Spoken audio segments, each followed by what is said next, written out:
इस वीडियो के अंदर हम फाइल करेंगे ITR 4 को। अगर आप एक स्मॉल बिजनेसमैन हैं या फिर स्मॉल प्रोफेशनल है तो आप ITR 4 फाइल कर सकते हैं, जहां पर आप अपनी इनकम को प्रिजम्पटिव बेसिस पर दिखा सकते हैं। मींस आपको किसी भी तरीके की बुक्स ऑफ अकाउंट मेंटेन करने की ज़रूरत नहीं होती है, टैक्स ऑडिट करवाने की ज़रूरत नहीं होती है। तो सेक्शन 44 AD के अकॉर्डिंग अपनी ITR को आप फाइल कर सकते हैं। तो ITR फाइल करने से पहले थोड़ा सा कंसेप्चुअल क्लैरिटी मैं आपको दे देता हूं दोस्तों, उसके बाद जो है हम अपनी ITR को फाइल करेंगे। तो देखिए, सबसे पहले अगर आप एक बिजनेसमैन हैं तो पहले बिज़नेस के बारे में मैं बता देता हूँ। अगर आप एक बिजनेसमैन हैं और आप एक स्मॉल बिजनेसमैन हैं तो स्मॉल बिजनेसमैन आप कब कहलाएंगे? तो इसके लिए दो कंडीशन आपको ध्यान में रख के चलनी है। यहाँ पर 2 टर्नओवर की लिमिट आपको मिलेंगी, या आप बोल सकते हैं सेल्स की लिमिट मिलेंगी। अगर आपका टर्नओवर एक फाइनेंशियल ईयर के अंदर 2 करोड़ से ज़्यादा नहीं है तो फिर आप इस सेक्शन के अंदर अपनी ITR को फाइल कर सकते हैं। वहीं इसके अलावा अगर आपका टर्नओवर 3 करोड़ तक भी है तब भी आप इस सेक्शन के अंदर ITR 4 को फाइल कर सकते हैं, जहां पर आपको बुक्स मेंटेन करने की ज़रूरत नहीं होती है, टैक्स ऑडिट करवाने की ज़रूरत नहीं होती है। तो ये जो 3 करोड़ की लिमिट है ये आपको केवल एक ही कंडीशन में मिलती है। इसके लिए कंडीशन ये होती है कि आपकी जो ट्रांजैक्शंस होती हैं बिज़नेस के अंदर, वहाँ पर जो आपकी 95% ट्रांजैक्शन हैं वो डिजिटल मोड में होनी चाहिए, या आप बोल सकते हैं बैंकिंग मोड में होनी चाहिए, या आप ये बोल सकते हैं आपकी जो ट्रांजैक्शन है, जो कैश की आपकी ट्रांजैक्शन है वो 5% से ज़्यादा नहीं होनी चाहिए। तो अगर आपकी ट्रांजैक्शन 5% से ज़्यादा नहीं है कैश में, तो उस केस में अगर आपका 3 करोड़ तक की भी टर्नओवर है तब भी आप यहाँ पर ITR 4 को फाइल कर सकते हैं। तो यहाँ पे जो ट्रांजैक्शन की बात मैं करता हूँ, 95% डिजिटल मोड में ट्रांजैक्शन होना चाहिए। मीन्स आपने जो पेमेंट्स करी हैं अपने बिजनेस के अंदर, वो पेमेंट्स जो हैं आपकी 95% से ज़्यादा डिजिटल मोड में होनी चाहिए। इसी तरीके से आपने जो भी रिसिप्ट की हैं अपने बिज़नेस के अंदर, तो वो बिज़नेस भी के अंदर जो रिसिप्ट हैं वो भी 95% से ज़्यादा होनी चाहिए। तो पेमेंट और रिसिप्ट दोनों ही 95% से ज़्यादा अगर बैंकिंग मोड में होंगी, डिजिटल मोड में होंगी, तो आप 3 करोड़ तक की लिमिट का फ़ायदा उठा सकते हैं, और 3 करोड़ तक भी आपका टर्नओवर है तो आप ITR 4 को फाइल कर सकते हैं। अदरवाइज़ सपोज़ करें आपकी जो 95% ट्रांजेक्शन है वो डिजिटल मोड में नहीं है, सपोज़ करें आपकी 90% ट्रांजेक्शन ही डिजिटल मोड में है और 10% आपकी कैश मोड में है। कहने का मतलब है अगर आपकी 95% से ज़्यादा नहीं है डिजिटल मोड में ट्रांजैक्शन, 95% से कम है, तो उस केस में फिर आपके लिए 2 करोड़ की लिमिट एप्लीकेबल हो जाएगी। तो इस तरीके से जो है आप पहले ये कंडीशन को समझ लीजिए, उसके बाद आप ITR 4 को फाइल कर सकते हैं। अब दोनों ही कंडीशन में किसी भी सिचुएशन में अगर आप फॉलो करेंगे तो आप ITR 4 को फाइल करेंगे, जहाँ पर कोई बुक्स मेंटेन नहीं करेंगे, टैक्स ऑडिट नहीं करेंगे। यहाँ सिंपली आप क्या करेंगे, जो भी आपका टर्नओवर होगा, सेल होगा, जो डिजिटल मोड में आपकी सेल है या टर्नओवर है, उसका आप 6% प्रॉफिट डिक्लेयर कर देंगे। मिनिमम प्रॉफिट की मैं बात कर रहा हूँ दोस्तों, ये मिनिमम आपको 6% दिखाना ही दिखाना पड़ेगा। अगर आप इससे भी नीचे जाएंगे तो फिर आपके ऊपर टैक्स ऑडिट एप्लीकेबल हो जाएगा। वहीं अगर आपकी कैश में कोई सेल है तो उसका आपको जो है 8% प्रॉफिट जो है मिनिमम डिक्लेयर करना पड़ेगा। तो ये 2 प्रॉफिट आपको डिक्लेयर करने पड़ेंगे, ये मिनिमम प्रॉफिट आपको डिक्लेयर करना है। बट अगर आपने एक्चुअल में इससे ज़्यादा कमाया है, सपोज़ करें अगर मैं मान लेता हूं कि आपने डिजिटल मोड में 100 रुपये की सेल की थी, तो यहाँ इस हिसाब से आपको 6 रुपये का प्रॉफिट डिक्लेयर करना है मिनिमम। बट एक्चुअल में इस 100 रुपये के ऊपर सपोज़ करें आपका 40 रुपीज़ का प्रॉफिट था, तो आप जो दिखाएंगे वो 40 रुपीज़ का प्रॉफिट दिखाएंगे, ना कि 6 रुपीज़ का, क्योंकि आपने जो एक्चुअल प्रॉफिट अर्न किया है वो ज़्यादा किया है। तो इस तरीके से आपको अपनी ITR में ये प्रॉफिट जो है शो करना है। तो चलिए अब डिटेल में अपनी ITR की तरफ बढ़ते हैं और ITR को फाइल करते हैं, क्योंकि कंसेप्चुअल क्लैरिटी आपको करानी ज़रूरी थी, फिर ITR फाइल करना थोड़ा आसान हो जाता है। तो चलिए अपनी ITR की तरफ बढ़ते हैं। तो देखिए, जैसे ही मैं अपने इनकम टैक्स के पोर्टल पर लॉगिन करूँगा तो आपको कुछ इस तरीके से डैशबोर्ड नज़र आ जाएगा।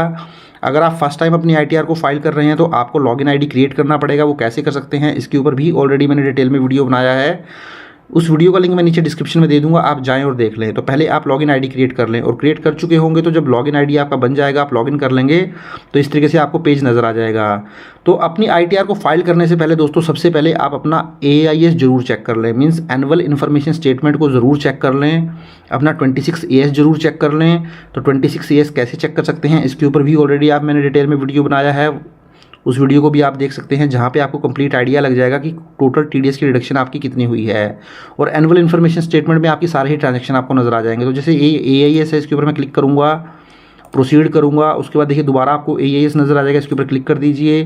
फाइनेंशियल ईयर 23-24 बाई डिफ़ॉल्ट आ जाएगा, नहीं आएगा तो आप चूज़ कर लीजिए। तो tax payer information summary, annual information statement, ये आपको डिटेल्ड में दिखा देगा। इसके ऊपर क्लिक करेंगे तो यहाँ पर भी आपको सारे ही ट्रांजैक्शन नज़र आ जाएंगे। तो जैसे इस पर्सन की कुछ सैलरी की इनकम है, डिविडेंड है, इसने कुछ सेल ऑफ सिक्योरिटीज़ और म्यूचुअल फंड को सेल किया है।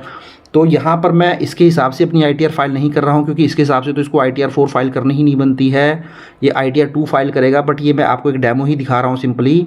आप अपना AIS चेक कर लीजिए, जो भी आपकी बिजनेस की रिसिप्ट होंगी, प्रोफेशनल रिसिप्ट होंगी, आपको यहाँ पर नज़र आ जाएंगी। तो एक बार उसको ज़रूर क्रॉस चेक कर लीजिए, तो उसके बाद ही अपनी ITR फाइल कीजिए। चलिए अब हम अपनी ITR 4 को फाइल करते हैं, अपनी बिजनेस इनकम को दिखाते हैं। तो यहाँ पर जब मैं आ जाऊँगा तो देखिए आपको ई फाइल पर क्लिक कर देना है, income tax return, file income tax return, उसके बाद असेसमेंट ईयर 24-25 सिलेक्ट कर लेंगे, ऑनलाइन मोड कंटिन्यू कर देंगे, उसके बाद स्टार्ट न्यू फाइलिंग, इंडिविजुअल ही रहेगा, कंटिन्यू कर दीजिए। उसके बाद यहाँ पे अपना फॉर्म सिलेक्ट कर लीजिए ITR 4, उसके बाद देखिए आप प्रोसीड विद ITR 4 कर लीजिए। तो देखिए यहाँ पर बताया भी हुआ है जो ITR 4 फाइल कर सकते हैं वो एक ऐसा पर्सन होगा जो कि रेजिडेंट इंडियन होना चाहिए और जो उसकी इनकम है वो 50 लाख रुपए से ज़्यादा की नहीं होनी चाहिए। तो यहाँ पर आप जो मैक्सिमम इनकम दिखा सकते हैं दोस्तों 50 लाख रुपए से ज़्यादा नहीं दिखा पाएंगे। तो यहाँ पर आपकी जो बिज़नेस या प्रोफेशनल आप कर रहे हैं वहाँ से प्रेजेंटिव इनकम भी आ जाएगी। इसके अलावा आप कोई सैलरीड पर्सन है तो सैलरी की इनकम भी यहाँ दिखा सकते हैं। इसके साथ साथ इनकम फ्रॉम अदर सोर्सेज भी दिखा सकते हैं, जैसे कोई डिविडेंड हो गया, इंटरेस्ट की इनकम हो गई।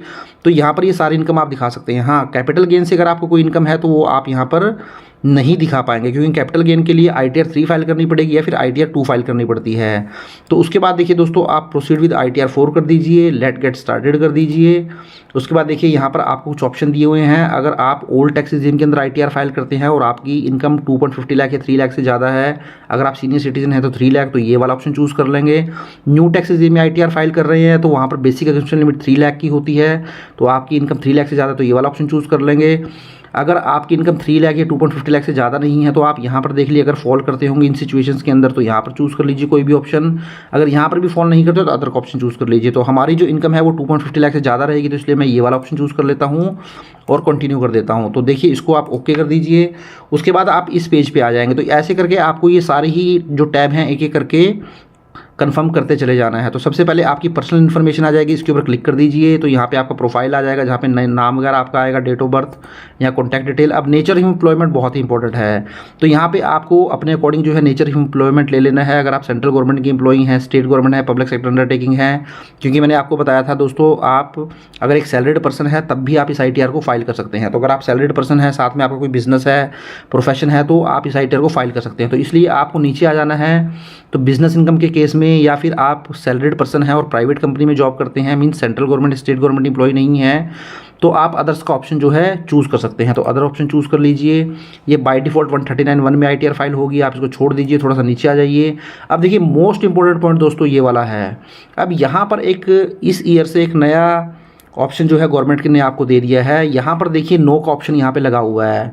तो अगर आप अपनी ITR को न्यू टैक्स रिजीम में फाइल करना चाहते हैं फिर तो कोई दिक्कत वाली बात नहीं है, आप इसके साथ कोई छेड़छाड़ मत कीजिए। बाय डिफ़ॉल्ट ही नो हो रखा है, मींस अगर आप इसको नो रहने देंगे तो इसका मतलब ये है कि आप न्यू टैक्स रिजीम में अपनी ITR को फाइल करना चाहते हैं। बट अगर आप न्यू टैक्स रिजीम में ITR फाइल नहीं करना चाहते, ओल्ड टैक्स रिजीम में ITR फाइल करना चाहते हैं, फिर आपको येस का ऑप्शन जो है वो चूज़ करना पड़ेगा। Means yes within due date, means हाँ मैं न्यू टैक्स रिजीम में ITR फाइल नहीं करना चाहता हूं, मैं न्यू टैक्स रिजीम से ऑप्ट आउट होना चाहता हूं। देखिए यहाँ लिखा है have you exercise the option section 115BAC of opting out new tax regime. जी हाँ, मैं ऑप्ट आउट करना चाहता हूँ, न्यू टैक्स रिजीम से बाहर आना चाहता हूँ, इसलिए मैंने इसको येस कर दिया है और मैं 31 जुलाई से पहले अपनी ITR फाइल कर रहा हूँ, तो इसलिए विद इन ड्यू डेट का ऑप्शन ये यूज़ कर रहा है। वहीं अगर आप न्यू टैक्स रिजीम में फाइल करना चाहते हैं तो फिर इसको नो का ऑप्शन रहने दीजिए। बट आप ऐसे आगे नहीं बढ़ पाएंगे, इसके लिए आपको दोस्तों क्या करना पड़ेगा, फॉर्म 10IEA पहले फाइल करना पड़ेगा। मीन्स अगर आप ओल्ड टैक्स रिजीम में फाइल करना चाहते हैं अपनी ITR को, आपको फॉर्म 10IEA पहले फाइल करना पड़ेगा। अब पहले उस फॉर्म को आप फाइल कर लीजिए। उसको कैसे फाइल कर पाएंगे इसके ऊपर भी ऑलरेडी मैंने डिटेल में वीडियो बनाया है, उस वीडियो का लिंक भी मैं नीचे डिस्क्रिप्शन में दे दूंगा। आप उसको फाइल कर लीजिए, वहाँ से आपका एक्नॉलेजमेंट नंबर जनरेट हो जाएगा और जिस तारीख को आपने वो फाइल किया है वो फाइल की डेट आ जाएगी, तो उसके बाद वो दोनों आप यहाँ मेंशन कर देंगे, तब आगे बढ़ पाएंगे। तो मैंने यहाँ पे लिख दिया है yes within due date मैं अपनी ओल्ड टैक्स रिजीम में ITR फाइल करना चाहता हूँ तो उसके लिए मैं फॉर्म 10I ये ऑलरेडी फाइल कर चुका हूँ। तो उसकी जो डेट है देखिए 13 मई 2024 को मैंने फाइल किया था, तो वो फिल कर दी है और ये मैंने यहाँ पर एक्नॉलेजमेंट नंबर भी फिल कर दिया है। तो इस तरीके से जब तक आप यहाँ डेट ऑफ फाइलिंग नहीं डालेंगे इस फॉर्म की और इसका एक्नॉलेजमेंट नंबर नहीं डालेंगे तब तक आप आगे नहीं बढ़ पाएंगे। तो ये मैंने फिल कर दिया है, मैं ओल्ड टैक्स रिजीम में अपनी ITR को फाइल कर सकता हूँ। आप थोड़ा नीचे आ जाएँ, उसके बाद इसको नो कर दीजिए, उसके बाद ये बैंक डिटेल आ जाएगी, इसको कन्फर्म कर दीजिए। तो जो मेरा पहला टैब है दोस्तों वो कन्फर्म हो चुका है। अब हम फाइल करेंगे ग्रॉस टोटल इनकम को। तो ग्रॉस टोटल इनकम पे क्लिक कर देते हैं। तो अब मुझे सैलरी से तो कोई इनकम दिखानी नहीं है, तो इसलिए अगर आप दिखाना चाहते हैं तो आप दिखा सकते हैं। ये सारे ही आप एक एक करके देख लीजिए, जो भी एग्जाम्पशन आपके ऊपर एप्लीकेबल होते हैं वो फिल कर दीजिए, अदरवाइज आप नीचे आके इसको कंटिन्यू कर दीजिए। तो रेंट वेंट अगर आप पे करते हैं तो यहाँ से यस करके आप रेंटल इनकम कि जो आप एग्जाम्पशन लेते हैं HRA की वो यहाँ फिल कर सकते हैं। तो मेरे केस में मैं सैलरी इनकम नहीं दिखा रहा हूँ तो इसलिए मैं इसको कंटिन्यू कर देता हूँ। अब यहाँ पे आपकी इनकम फ्रॉम सैलरी दिख जाएगी, आपको फॉर्म 16 से ऑटोमेटिकली यहाँ ऑटो पॉपुलेटेड हो जाएगी। अगर नहीं हो रही है तो आप एडिट करके यहाँ फिल कर सकते हैं। थोड़ा नीचे आ जाता हूँ, इसी तरीके से हाउस प्रॉपर्टी से कोई इनकम दिखाना चाहते हैं तो वो भी दिखा सकते हैं। तो जैसा कि मैंने आपको बताया था ITR 4 आप फाइल कर सकते हैं अगर आपकी सैलरी से इनकम हो, हाउस प्रॉपर्टी से इनकम हो, बिजनेस या प्रोफेशन की इनकम हो। बट बिजनेस और प्रोफेशन की इनकम आप प्रिजम्पटिव बेसिस पे दिखाना चाहते हैं और इसके साथ साथ आपकी अदर सोर्सेज से कोई इनकम हो, मीन्स कोई इंटरेस्ट डिविडेंड की इनकम हो, तो वो सारी ही इनकम यहाँ पे आप दिखा सकते हैं। बट मुझे जो है वो इनकम फ्रॉम बिजनेस और प्रोफेशन दिखानी है। तो दोस्तों यहाँ ऐड डिटेल के ऊपर मैं क्लिक कर देता हूँ। तो देखिए यहाँ पर बिजनेस की इनकम आपको यहाँ पे दिखानी पड़ेगी, बट यहाँ पे पहले आपको पूरी डिटेल फिल करनी पड़ेगी। इसी तरीके से आप प्रोफेशन की दिखाना चाहते हैं तो प्रोफेशन के लिए आपको ये वाला ऑप्शन चूज करना पड़ेगा। तो प्रोफेशन में आप डॉक्टर हो सकते हैं, कोई फ्रीलांसर हो सकते हैं, लॉयर हो सकते हैं, आर्किटेक्ट हो सकते हैं। तो प्रोफेशनल अपनी इनकम को कैसे दिखा सकते हैं इसके ऊपर भी ऑलरेडी मैंने डिटेल में वीडियो बनाया है, उस वीडियो का लिंक मैंने नीचे डिस्क्रिप्शन में दे दिया है, आप जाएं और देख लें। तो प्रोफेशनल अगर आप हैं तो आप किस तरीके से ITR फाइल करेंगे वो भी देख लीजिए। तो बिजनेस के केस में सबसे पहले आपको देखिए यहाँ पे मेंशन कर दिया गया है कि सेक्शन 44 AD के अकॉर्डिंग आप बिजनेस इनकम दिखाएंगे यहाँ पर प्रिजम्पटिव बेसिस पर। तो प्रिजम्पटिव बेसिस का मतलब यही है कि आप बुक्स तो मेंटेन करते नहीं हैं, टैक्स ऑडिट आपके ऊपर एप्लीकेबल होगा नहीं, सिर्फ वो परसेंटेज बेसिस पे जो मैंने आपको स्टार्टिंग में बताया था वो आप दिखा देंगे। तो अपना नेम ऑफ द बिजनेस दिखा दीजिए। तो जो भी आपके पैन कार्ड के ऊपर आपका नाम है दोस्तों वो आप यहाँ पर दिखा सकते हैं। सपोज हीना आपका नाम है और डिस्क्रिप्शन में हीना ब्यूटी पाउडर आप ला सकते हैं। इस तरीके से बिजनेस कोड में बहुत सारे कोड आपको यहाँ पर नजर आ जाते हैं, देख सकते हैं आप। इसी तरीके से अगर आपका कोई रिटेल का बिजनेस है, किसी भी तरीके का आप चूज़ कर लीजिए। अगर आपको कुछ नहीं समझ आता है तो retail sale of other product select कर लीजिए और अपने बिजनेस का यहाँ नाम मेंशन कर सकते हैं। बट मेरे केस में ब्यूटी पार्लर का काम है तो यहाँ पर देखिए आपको नजर आ जाएगा, मैं ब्यूटी यहाँ टाइप करूँगा तो hair dressing and other beauty treatment, तो ये मैं सिलेक्ट कर लेता हूँ और इसको अब मैं ऐड कर देता हूँ। तो देखिए मेरा जो बिजनेस का नाम है वो ऐड हो चुका है। अब मुझे अपनी यहाँ पे देखिए सारी ही डिटेल मेंशन करके चलनी है, ग्रॉस टर्नओवर और ग्रॉस रिसिप्ट। तो अब यहाँ मुझे जैसा कि मैंने आपको स्टार्टिंग में बता ही चुका हूँ, मैं तो ज़्यादा वेस्ट इसके ऊपर टाइम नहीं करूँगा। तो 2 करोड़ और 3 करोड़ की 2 लिमिट आपको बताई थी मैंने टर्नओवर की और रिसिप्ट्स की, तो वो आपके ऊपर एप्लीकेबल होती हैं तो आप कर सकते हैं। तो यहाँ सारा ये मैं आपको स्टार्टिंग में बता चुका था स्लाइड में। तो अब यहाँ पर सबसे पहले आपको मेंशन कर देना है जो भी आपकी इलेक्ट्रॉनिक मोड के अंदर आपकी जो भी सेल है या टर्नओवर है वो मेंशन कर देना है। कैश मोड में है तो वो मेंशन कर देना है। कोई और भी मोड है A एंड B के अलावा तो वो मेंशन कर देना है। तो यहाँ पे देखिए दोस्तों आपको जैसे कि मैंने आपको बताया था प्रिजम्पटिव बेसिस पे आपको अपनी इनकम डिक्लेयर करनी है। तो देखिए यहाँ मेंशन किया हुआ है 6% ऑफ 1A, मींस जो बैंक में आपका पैसा आया होगा या जो आपकी बैंकिंग मोड में सेल होगी, इलेक्ट्रॉनिक मोड में सेल होगी, उसका आपको 6% जो है प्रॉफिट डिक्लेयर कर देना है। और the amount claim to have been earned whichever is higher. तो जैसा स्टार्टिंग मैंने आपको बताया था अगर एक्चुअल में आप ज़्यादा कमाते हैं तो फिर आपको यहाँ पर ज़्यादा दिखाना होगा, कम नहीं दिखा सकते हैं। तो 6% से नीचे तो आप जाएंगे नहीं, अदरवाइज आपके ऊपर टैक्स ऑडिट एप्लीकेबल हो जाएगा। इसी तरीके से जो आपने कैश में रिसीव किया है उसका आपको 1% दिखाना पड़ेगा, या एनी अदर मोड में भी सिलेक्ट किया था दोस्तों उसका भी आपको 8% दिखाना पड़ेगा। देखिए यहाँ दिखाया है 8% ऑफ 1B + 1C, तो ये आपका 1B है और ये आपका 1C है, तो इसका आपको 8% दिखाना पड़ेगा। तो चलिए हम फिगर मेंशन कर लेते हैं। तो मैं मान के चल रहा हूँ कि जो आपका डिजिटल मोड के अंदर टर्नओवर है बैंकिंग सिस्टम के थ्रू वो आपका 4,10,987 का है और रिसिप्ट जो आपकी कैश में है वो 2,06,765 की है। तो जो टोटल आपका टर्नओवर है रिसिप्ट है वो 6,17,752 है। तो इसका अगर मैं 6% और 8% डिक्लेयर करता हूँ तो मैं 4,10,987 का 6% मिनिमम मुझे दिखाना पड़ेगा जो कि 24,000 के आसपास होता है। बट एक्चुअल में जो इस पर्सन का प्रॉफिट है दोस्तों वो 3,01,876 का है। तो मैंने आपको बताया था जो भी एक्चुअल होगा अगर वो आपका 6% से ज़्यादा है तो वो दिखाना पड़ेगा। तो 3,01,876 की इनकम यहाँ दिखा दी है, प्रॉफिट डिक्लेयर कर दिया है। इसी तरीके से जो कैश मोड में है 2,06,765। तो इसका मिनिमम आपको 8% तो दिखाना ही दिखाना है, तो करीब करीब 16,000 तो आपको दिखाना ही पड़ेगा। बट एक्चुअल ज़्यादा है तो आप एक्चुअल दिखा सकते हैं। तो 2,06,000 के अंदर 1,50,938 का यहाँ पर भी इनकम या प्रॉफिट है वो मैंने दिखा दिया। तो इस तरीके से जो टोटल प्रॉफिट हो गया या टोटल इनकम हो गई वो हो गई 4,52,814। तो इसको मैं ऐड कर देता हूँ। तो देखिए आपको इस पेज पे आएगा, जैसे ही आप ऐड करेंगे तो सैलरी हमने कुछ दिखाई नहीं, हाउस प्रॉपर्टी कुछ दिखाई नहीं। तो income from business and profession देखिए मैंने दिखाई है सेक्शन 44 AD के अकॉर्डिंग प्रिजम्पटिव बेसिस पर 4,52,814 की। तो ये मेरी यहाँ पर आ चुकी है। इसी तरीके से थोड़ा सा नीचे आ जाएं, इनकम फ्रॉम अदर सोर्सेज में आप कुछ दिखाना चाहते हैं, कोई आपकी इंटरेस्ट की इनकम है, FD की इनकम है, सेविंग की इनकम है, कोई डिविडेंड है तो यहाँ दिखा सकते हैं। तो ऐड डिटेल पे क्लिक कर दीजिए। अगर आपका कोई सेविंग बैंक अकाउंट है वहाँ पे आपको इंटरेस्ट आया दोस्तों तो येस कर दीजिए और इसको यहाँ पे ज़रूर दिखा दीजिए। तो अपने यहाँ पे इंटरेस्ट की इनकम आप ज़रूर दिखाइए, इसको मिस मत कीजिए, क्योंकि इन चीज़ों को लेकर डिपार्टमेंट बहुत अभी सख्त हो रखा है। तो इसी तरीके से आपकी कोई अगर FD वगैरह से इनकम है तो यहाँ दिखा सकते हैं। थोड़ा सा नीचे आएंगे आप देखिए तो यहाँ सेविंग बैंक से मैंने 1786 की इनकम दिखा दी है। थोड़ा सा आप नीचे आएंगे तो कोई आपकी फैमिली पेंशन इनकम है, कोई और अगर आपकी इनकम है, कोई डिविडेंड की इनकम है तो सारी इनकम आप यहाँ पर दिखा सकते हैं। कोई एनी अदर इनकम है तो सपोज आप येस कर दीजिए इसको यहाँ पर। सपोज कोई ट्यूशन वगैरह की इनकम है आपकी या कोई साइड बाय साइड और भी आपकी कोई इनकम है तो यहाँ दिखा सकते हैं। कोई डिविडेंड है तो येस कर दीजिए, उसको मेंशन कर दे सकते हैं। उसके बाद आप इसको कंटिन्यू कर दीजिए। तो जैसे ही आप इसको कंटिन्यू करेंगे तो देखिए दोस्तों आपको दोबारा से इस पेज पे आ जाएगा ये। तो इनकम फ्रॉम सैलरी कुछ है नहीं, सेविंग बैंक से आपने इंटरेस्ट दिखा दिया 71786। तो इस तरीके से आपकी जो ग्रॉस टोटल इनकम हो गई मींस सेविंग का इंटरेस्ट मिला के और बिजनेस इनकम मिला के 4,54,600 की इनकम हो गई। अब आप इसको कंफर्म कर दीजिए। तो मेरी ग्रॉस टोटल इनकम जो है वो कंफर्म हो चुकी है। उसके बाद आपको यहाँ डिस्क्लोजर एंड एग्जम्प्टेड इनकम देना है। तो देखिए इसके ऊपर आप क्लिक कर दीजिए। तो जैसे ही आप क्लिक करेंगे तो यहाँ पर आपको कुछ फाइनेंशियल पर्टिकुलर देने होंगे बिजनेस के। तो यहाँ पे ऐड डिटेल पे क्लिक कर दीजिए। तो देखिए यहाँ पर आपको कुछ अपनी बैलेंस शीट से रिलेटेड कुछ आइटम्स यहाँ दिखाने होंगे। जैसे देखिए आपका सिक्योर्ड कोई लोन है, आपकी कैपिटल कितनी है, unsecured loan, advances, sundry creditor, other liability. नीचे आएंगे इन्वेंट्री कुछ है, डेटर है, बैलेंस विद बैंक है, कैश इन हैंड है। तो ये जो स्टार लगाया हुआ है जिसके ऊपर रेड से स्टार किया हुआ है तो दोस्तों ये इन्फॉर्मेशन आपको कंपलसरी देनी है, बाकी आपकी मर्जी है आप दे या ना दे। बट ये जो स्टार वाली है ये आपको मैंडेटरी देनी है।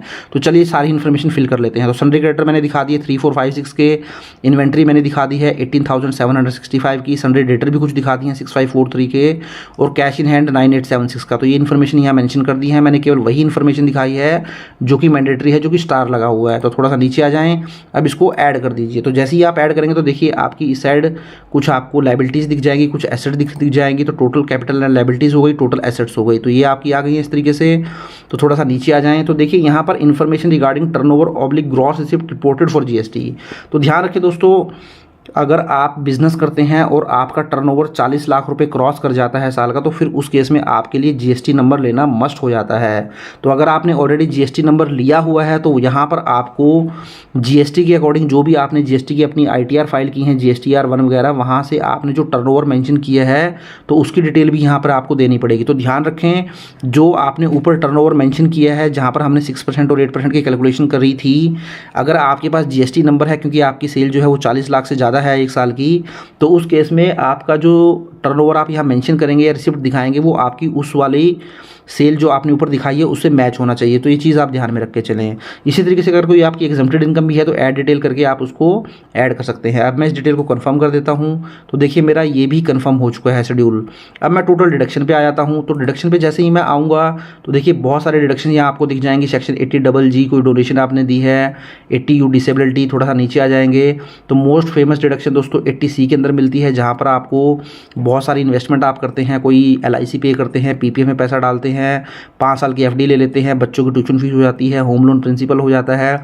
तो 1.50 लाख तक डिडक्शन आप यहाँ ले लेते हैं। अगर कोई आपकी है तो आप इसको येस कर सकते हैं और इसको ले सकते हैं, अगर नहीं है तो आप आगे बढ़ सकते हैं। तो इसी तरीके से आपको सेक्शन 80E के अंदर कोई अगर आपका एजुकेशन लोन लिया है आपने हायर स्टडीज़ के लिए तो उसकी इंटरेस्ट की अमाउंट आ जाएगी, 80 TTA आ जाएगा। तो 80 TTA के अंदर आपको दोस्तों जो सेविंग बैंक का इंटरेस्ट होता है, अगर आप एक सीनियर सिटीज़न नहीं हैं, 60 साल से आपकी एज कम है, तो जो सेविंग बैंक का इंटरेस्ट होता है वो आपको 10,000 तक की डिडक्शन उसके ऊपर मिल जाती है। तो हमारे केस में हमने सेविंग का इंटरेस्ट दिखाया तो हम इसको येस कर देते हैं। तो आगे आगे चल के इसकी अमाउंट भी मेंशन करेंगे। इसी तरीके से कोई और अगर आपकी डिडक्शन है सपोज करें तो येस कर सकते हैं। तो जैसे कौन सी डिडक्शन हो सकती है, अगर आपने 80CCC के अंदर पेमेंट की है पेंशन फंड में, 80CCD1 कंट्रीब्यूशन किया है आपने NPS के अंदर, 80CCD1B के अंदर कोई मेडिकल ट्रीटमेंट पे खर्चा किया है, 80EE के अंदर interest on loan for residential house property है। तो इस तरीके से अगर आपकी कोई ये डिडक्शंस हैं तो आप चेक बॉक्स पे क्लिक कर सकते हैं और यहाँ पर उसको मेंशन कर सकते हैं। नहीं है तो आप ऊपर आ जाइए, उसको नो कर दीजिए और अब इसको कंटिन्यू कर दीजिए। तो ये कंटिन्यू करूँगा जैसे ही मैं आपको इस पेज पे आ जाएंगे, थोड़ा सा नीचे आ जाएँ तो देखिए आपको यहाँ नज़र आ जाएगा शो ऑल डिडक्शंस, तो इसके ऊपर क्लिक कर दीजिए। तो जैसे ही क्लिक करेंगे तो देखिए यहाँ पर आपको सारी ही डिडक्शन नज़र आ गई हैं।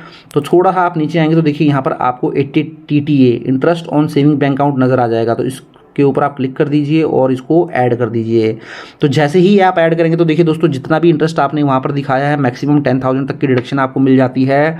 10,000 तक की डिडक्शन आपको मिलती है, इससे ज़्यादा की डिडक्शन नहीं मिलती है। तो हमारे केस में हमने जो इंटरेस्ट डिक्लेयर किया था वो 1786 का डिक्लेयर किया था, वही हम यहाँ पर दिखा देते हैं। तो उसकी हमें पूरे की डिडक्शन मिल जाएगी 1786 की। अब हम इसको ऐड कर देते हैं। तो जैसे ही ऐड करेंगे तो देखिए मेरी जो इंटरेस्ट इनकम थी 1786 की थी और मुझे डिडक्शन जो मिली है 80 TTA के अंदर वो 1786 की मिल चुकी है। तो इसका मतलब ये मेरी जो इनकम है वो जीरो हो गई है। अब मैं थोड़ा नीचे आ जाता हूँ, टोटल डिडक्शन मेरी 1786 की है, मैं इसको कन्फर्म कर देता हूँ।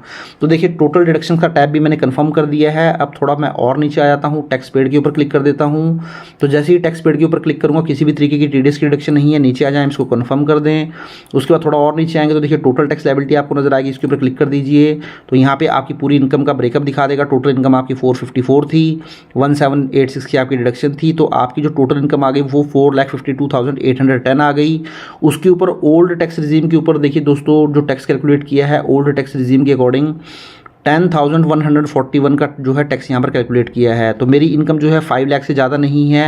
ओल्ड टैक्स रिजीम के अंदर अगर आपकी इनकम 5 लाख से ज़्यादा नहीं है तो जो भी आपका टैक्स बनता है वो आपको सेक्शन 87A के अकॉर्डिंग रिबेट मिल जाती है। तो मैक्सिमम जो रिबेट मिलती है वो 12,500 की मिलती है। तो इसलिए जो भी मेरा टैक्स बना है 10,141 का उसकी मुझे रिबेट मिल जाएगी और मेरी फाइनल टैक्स लायबिलिटी जो है वो जीरो हो जाएगी।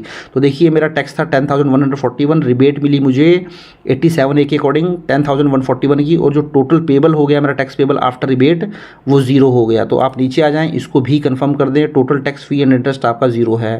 तो इसको भी कंफर्म कर देता हूं। तो देखिए मेरे सारे ही टैब मेरे कंफर्म हो चुके हैं। अब मैं प्रोसीड कर देता हूं। जैसे ही प्रोसीड करूंगा तो देखिए you need to make a payment of zero, तो कोई भी टैक्स मुझे पे नहीं करना है। यहाँ मुझे पूरा ब्रेकअप दिखा दिया है इनकम का। नीचे आ जाएं, प्रीव्यू रिटर्न पे क्लिक कर दें। उसके बाद यहाँ पे आपका चेक बॉक्स दिखेगा, तो इस चेक बॉक्स के ऊपर आप क्लिक कर दें और नीचे इसको प्रोसीड टू प्रीव्यू कर दें। इस तरीके से आपको पेज नज़र आ जाएगा। इसको लास्ट में आ जाएं और प्रोसीड टू वैलिडेशन कर दें। तो इसको आप प्रोसीड टू वैलिडेशन करके अपने रिटर्न को सबमिट कर देंगे। और साथ ही साथ दोस्तों आप उसको ई-वेरिफिकेशन भी ज़रूर करा लें, क्योंकि अब आपको जो वेरीफाई करने का टाइम मिलता है, चाहे आप फिजिकल मोड में जाएँ या फिर आप जो है डिजिटल मोड में जाएँ, मीन्स आधार OTP से कर सकते हैं, बैंकिंग मोड से कर सकते हैं। 30 दिन का टाइम मिलता है आपको ITR फाइल करने से। तो 30 दिन के अंदर आपको ITR वेरिफिकेशन करनी होती है, तो उसको ज़रूर ध्यान में रख के चलें। तो अपने आधार OTP से अपने बैंकिंग मोड से उसको जो है ई-वेरिफिकेशन आप करा सकते हैं। तो इस तरीके से आप सेक्शन 44AD के अकॉर्डिंग ITR 4 को फाइल कर सकते हैं प्रिजम्पटिव बेसिस पर। अगर आपको कोई डाउट है दोस्तों इसमें तो आप मुझे कमेंट बॉक्स में टाइप कर सकते हैं, मैं कोशिश करूंगा उसका रिप्लाई करने की। इसी तरीके से प्रोफेशनल के ऊपर भी मैंने ऑलरेडी वीडियो बना दी है, उस वीडियो का लिंक भी मैंने नीचे डिस्क्रिप्शन में दे दिया है। अगर आप एक प्रोफेशनल हैं, अपनी ITR को फाइल कर सकते हैं, करना चाहते हैं प्रिजम्पटिव बेसिस पर, तो उस वीडियो को देख सकते हैं। तो आई होप वीडियो आपको अच्छा लगा होगा। वीडियो अच्छा लगा तो इसको लाइक करें, शेयर करें, और चैनल को सब्सक्राइब नहीं किया तो चैनल को भी जरूर सब्सक्राइब कर लें। Thank you very much, have a nice day, take care.